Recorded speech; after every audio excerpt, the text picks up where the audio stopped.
जय जगन्नाथ। श्री श्री जगन्नाथ महाप्रभुंकर आज श्रीमंदिर रे गोटे विशेष नीति अनुष्ठित हम जहाँ को आम राहु रेखा लगी बोली महाप्रभुंकर कही था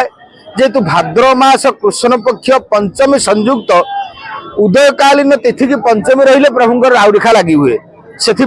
विशेष नीति जहाँ अवकाश समय श्रीमंदिर जो माने अछंती बणिया से माने आसीतांती देउलकरण तड़ौकरण उपस्थित रही भंडार रु महाप्रभुंकर राहु रेखा आसे कारण ये राहु रेखाटी प्रभुंकर विशेष भाव में ज्येष्ठ पूर्णमी जो देवस्नान पूर्णमी रात्रे मैलमही थाए तेणु आज से बाहर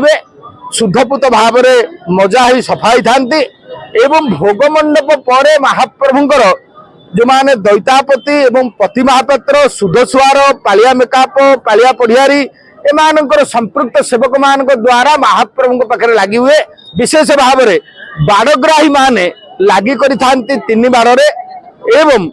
जहाँ होचंती पति महापात्र संस्कार करदेले प्रत्येक बाड़े बाड़ग्राही माने होचंती जगन्नाथ महाप्रभुंकर बड़ ठाकुरंकर एवं देवी सुभद्रांकर ये राहु रेखा लगी हम ये गोटे प्रसिद्ध पर्व से श्रीमंदिर मध्य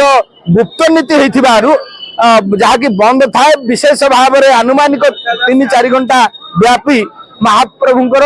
दर्शन बंद थाए एवं राहु रेखा पर प्रभु को दर्शन कले गोटे अपूर्व दर्शन हुए महाप्रभु कृपा करते विश्वास